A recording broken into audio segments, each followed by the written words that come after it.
wabarakatuh. Waalaikumsalam warahmatullahi wabarakatuh.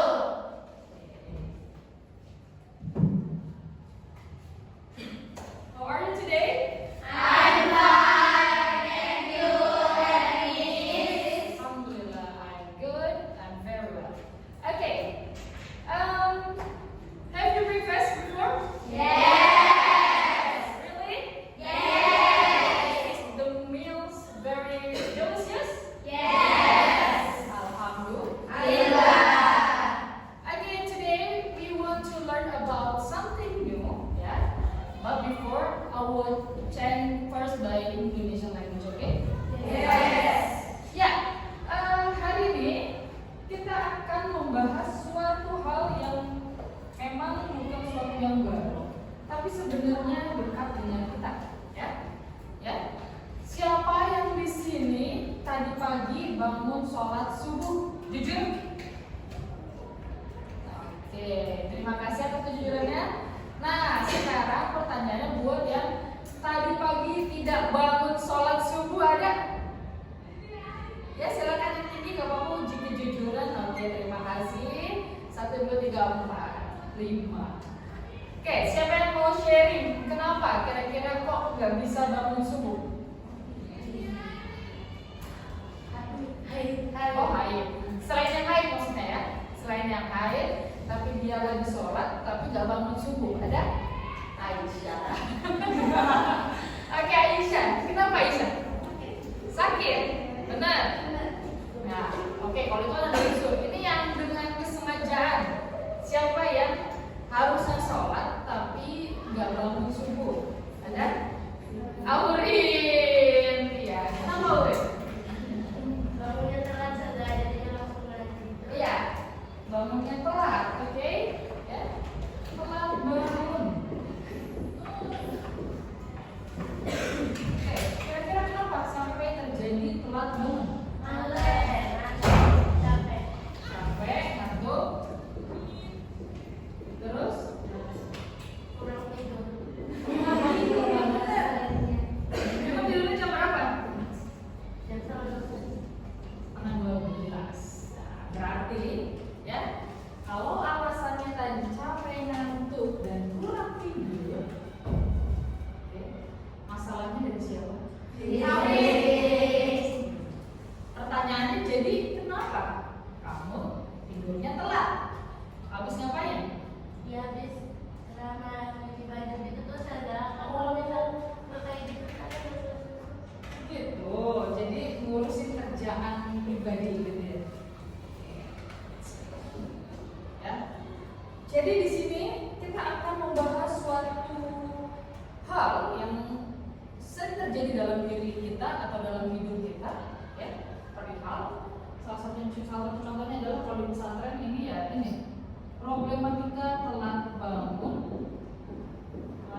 sehingga apa? Sehingga tidak sholat jamaah. Sehingga apa lagi? Kalau ketahuan, kalau nggak ketahuan, alhamdulillah. Jadi artinya hanya gara-gara telat bangun bisa jadi menimbulkan resiko di hukum. Bagi kalian ini adalah masalah bukan? Sering nggak? Walaupun nggak hari ini, tapi hari-hari sebelumnya kalian juga mengalami hal serupa. Mau untuk menyelesaikan masalah yang seperti ini? Mau, benar? Semangat sekali. Ya. Jadi hari ini saya akan sedikit berbagi perihal bagaimana cara kita menyelesaikan masalah dengan step-step yang sesuai dengan teori. Oke? Oke, sebelum itu sudah hampir lupa ya. Saya absen dulu. Hari ini siapa yang nggak hadir? Aira, kemana? Dispen kenapa? Terus siapa lagi selain Aira? Terus?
di rumah enggak.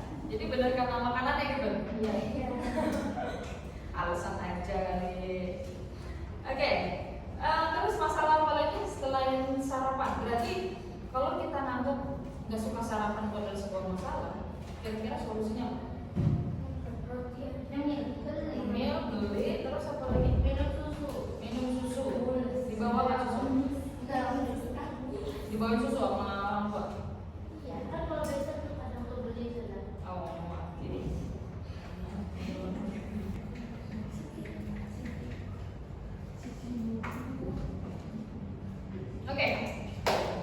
Oke, di sini tolong perhatikan ya.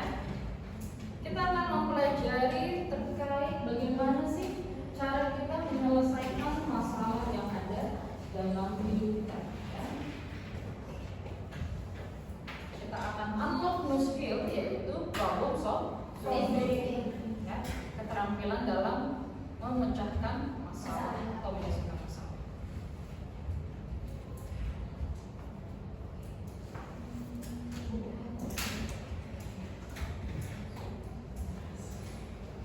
Jelas semuanya? Jelas. Ya. Oke, pengertian problem solving adalah proses mencari solusi terbaik untuk mengatasi masalah yang sedang kita hadapi. Seperti apa contohnya?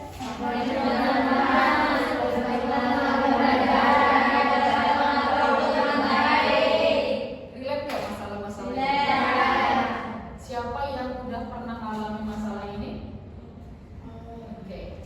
Pertanyaannya adalah apakah sudah selesai masalahnya? Yang nomor berapa yang sudah selesai? Satu. Yang tiga mengatur waktu sudah aman berarti? Masih proses. Artinya apa? Masalahnya belum selesai. Oke, kita jadikan nanti contoh di sini. Mengapa kita perlu belajar problem solving? Pertama,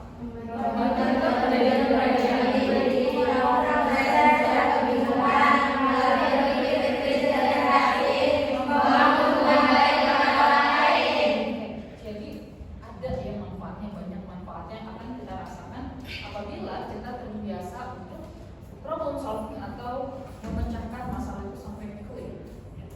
Berat gak sih kalau misalkan kita hidup terus bawa masalah? Izin, siapa namanya? Naura ya? Pipit, sorry.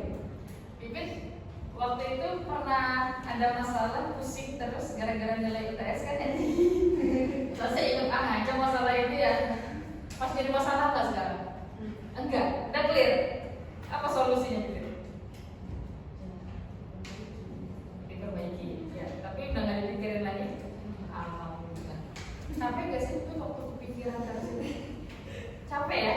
Jadi masalah itu kalau nggak di-clearin atau di-solving atau dipecahkan, diselesaikan, maka akan jadi buat pikiran yang berpotensi apa biasanya? Sering nggak kalau misalnya pusing itu mengeluh stres? Jadi stres ini disebabkan oleh ketika kita memiliki masalah dan tidak berusaha untuk memecahkannya, hanya dipikirkan aja. Emang dipikir pecahin masalah bisa langsung selesai gitu? Oke, nah sekarang kita langsung ke langkah-langkahnya seperti apa aja sih? Pertama kita identifikasi masalah ya. Langkah 1. Langkah pertama, identifikasi. Tadi yang pertama kita sudah ambil contoh ya. Ada algoritma yang telah dibangun. Nah ini identifikasi masalahnya yang mana? Terbangun. Jadi langkah pertamanya identifikasi masalah. Kedua, analisis masalah atau penyebabnya. Penyebab. Dan jadi kata awalnya penyebabnya adalah gara-gara kecapean, gara-gara ngantuk dan kurang tidur. Nah itu adalah penyebab sehingga seseorang jadi sulit bangun. Kemudian setelah dianalisis penyebabnya, kita langsung lakukan langkah ketiga. Cari alternatif solusi. Buat beberapa pilihan solusi, jangan hanya satu. Ya. Kira-kira untuk solusi telat bangun, apa yang bisa diupayakan supaya tidak telat lagi? Tidak begadang. Terus apa lagi? Sudah teratur. Terus apa lagi?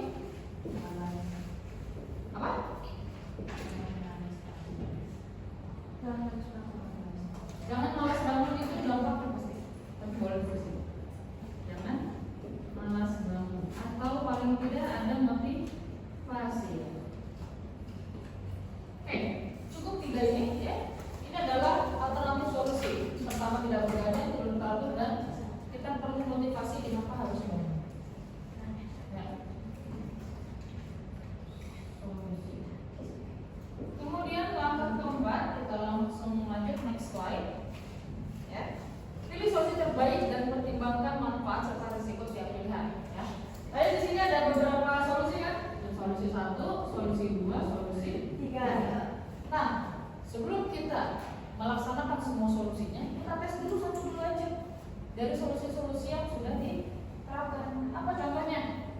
Tidak ada ya. Langkah keempat setelah memilih solusi, pilih solusi terbaik. Kemudian kita lanjut ke langkah kelima. Langkah kelimanya, laksanakan solusi. Jalankan solusi yang dipilih dengan sungguh-sungguh. Ya. Ketika nanti Aurin atau yang lainnya udah nggak begadang, kita tes apakah besoknya masih telat bangun atau tidak. Ya. Jadi langkah kelima itu laksanakan solusi. Dan yang terakhir adalah evaluasi. Ya. Apakah solusi yang dipilih tadi sudah efektif atau belum? Kalau belum, berarti kita coba solusi yang lainnya. Video teratur ataupun set motivasi supaya kita tuh bangun ada tujuan. Pernah nggak ketika besok pagi disuruh kumpul di sekolah karena mau study tour, mau tidur jam berapa kita tetap bangun pagi? Iya. Kenapa kira-kira bisa gitu? Karena Semangat, excited, ada sesuatu yang penting, ada tujuannya. Itu disebut sebagai motivasi. Jadi apa itu malas bangunnya Kak? Daripada ketinggalan bis, lebih baik berangkat siap-siap lagi ngantuk-ngantuk. Bisa kan seperti itu ternyata? Bisa. Nah, ini ada contoh studi kasus ya. Ada seorang bernama Casey merasa kesulitan bangun pagi untuk sholat subuh berjamaah. Akhirnya ia sering ditegur ustazah. Apa yang harus Casey lakukan? Pertama, identifikasi masalah. Susah bangun pagi, akibatnya apa? Sering terlambat sholat jamaah. Kita sudah terus juga ya. Dua, analisis penyebabnya apa? Tidur terlalu malam, ngarang ngobrol dengan teman kamar. Gitu. Ketiga, alternatif solusinya apa? Tidur lebih awal, meminta teman untuk membangunkan atau memasang alarm atau jam beker. Di sini pada punya jam beker semua? Berguna? Oke, berarti kalau yang masih susah bangun pada ada jam beker, artinya apa? Males, oke ya. Kemudian 4, pilih solusi terbaik dari alternatif solusi tadi. Akhirnya si Casey memilih tidur lebih awal dan minta teman bangunkan. Kelima, laksanakan solusi. Ya, melaksanainnya gimana? Kalau kita tidur lebih awal artinya tidak begadang dan tidur setelah kegiatan baru selesai.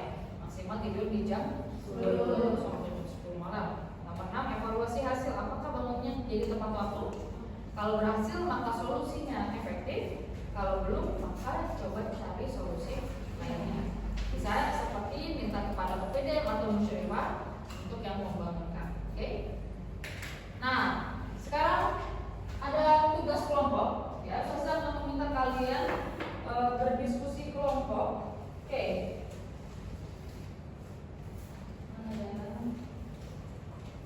Saudara sudah mempersiapkan beberapa contoh satu kasus. Di sini ada berapa orang? 1, 2, 3, 4, 5, 6, 7, 8, 9, 10, 11, 12, 13, 14, 15, 16, 17 orang. Ya. Oke, kalau begitu 17 orang. Oke. Bikin 5 kelompok ya, terdiri dari 3 orang. Berarti kan 17 ya? Oh enggak, berarti bikin 6 kelompok aja. Jadi 3 orang dan ada yang 2 orang. Oke. Dalam hitungan kelima silakan pilih temannya 3 orang, 3 orang dan 2 orang. Ya, silakan. 1, 2. Ayo langsung jalan ke kelompoknya. 3. Ya, langsung aja simpel aja. 4, 5. Udah ya? Sakila kemana? Ke belakang. Cesar ke depan. Berarti yang dekat kebalik Elisa sama Muti. Ya. Gitu ya. Nah, di sini saya akan bagikan pertanyaan. Kalian nanti diskusi dan identifikasi masalah sesuai dengan poin-poin ini. Oke? Ya, silakan. Pilih satu aja. Pilih satu. Pilih satu. Berarti dari gue ya.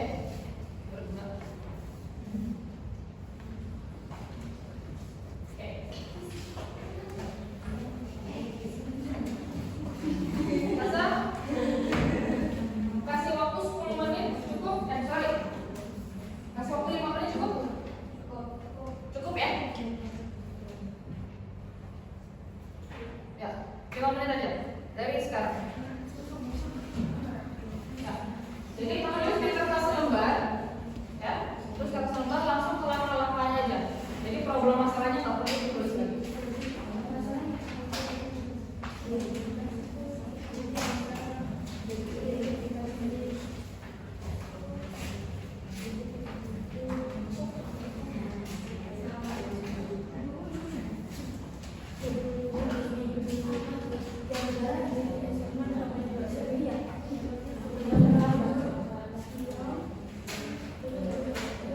Terus ada identifikasi tuh.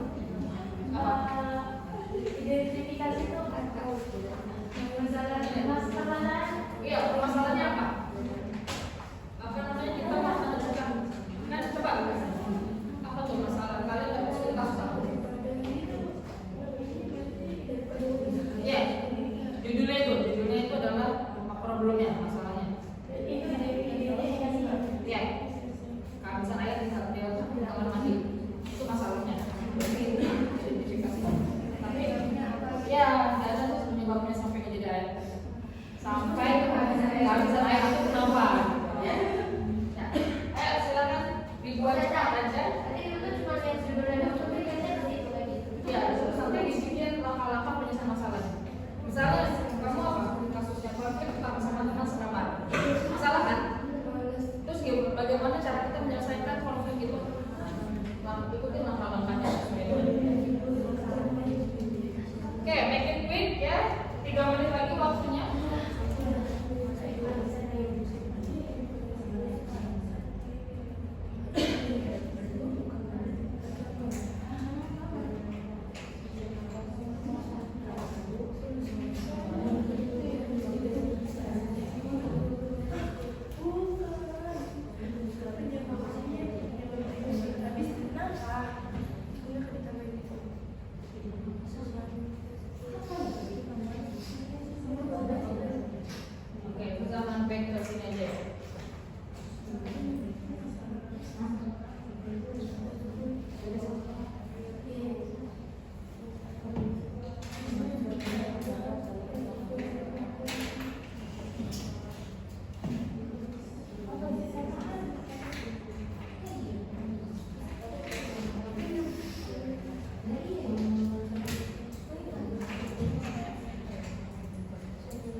harusnya adalah solusi yang disebutkan sudah efektif. Jadi saya tanya kalian sudah melakukan hasilnya.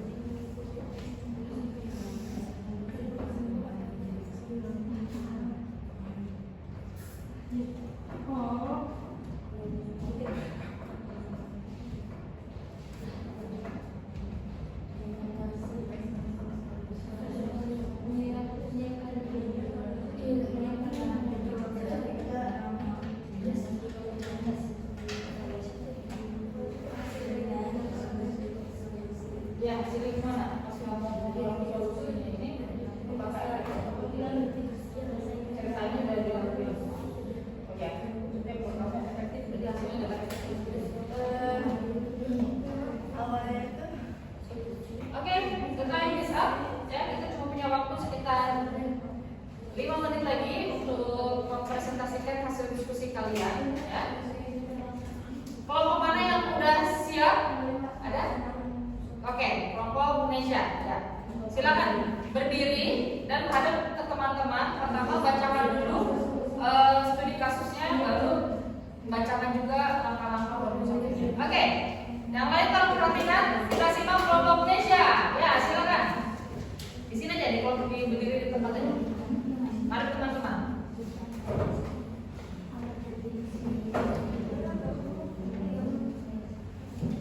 studi kasus kegiatan prestasi organisasi. Pondok menyediakan ekstrakurikuler seperti pramuka, hadro, dan olahraga. Tapi hanya sedikit saja yang ikut, banyak yang memilih tidur siang atau main di kamar. Identifikasinya tuh lebih memilih tidur siang atau main di kamar daripada mengikuti kegiatan ekstrakurikuler. Penyebabnya itu malas dan sulit tidur atau main di kamar. Solusinya tuh pesantrennya tuh kayak lebih memperbanyak eskul gitu biar kitanya tuh cocokin gitu, kitanya bisa berkembang di eskul mana gitu. Sama motif solusinya memotivasi bahwa eskul itu penting dan kita bisa meraih prestasi lewat jalur non akademik. Terus laksanakan mengikuti eskul tanpa adanya rasa malas. Itu langkah berapa? Itu angka ke-4. Ya, evaluasinya tuh sudah efektif. Santri sudah lebih rajin mengikuti eskul tanpa adanya rasa malas lagi. Terima kasih kelompok. Oke, kita butuh satu kelompok lagi untuk presentasi. Siapa yang mau? Oke, kelompok L silakan berdiri dan teman-teman yang lain silakan menyimak. Ya, berdiri di tempat aja. Ayo lah. Oke, bacakan dulu masalahnya. Di kasus Sarisa dari 3 bulan lagi, Kita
Cara tahu langkah-langkah menyelesaikan masalah. Kira-kira bermanfaat ya? Ya, bermanfaat. Ya, mudah-mudahan bermanfaat ya dan bisa diterapkan dalam dan untuk hasil kelompoknya dikumpulkan Pak Wija saja ke depan, silakan ya, dirobek satu kertas dan tulis nama anggotanya dulu udah? Udah. Karena waktu sudah habis, jadi materi hari ini kita cukupkan dulu. Oke, habis ini pelajaran apa? Yes. Oke, nanti kalian siap-siap ganti baju ya? Oke.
Assalamualaikum warahmatullahi wabarakatuh. Waalaikumsalam warahmatullahi wabarakatuh.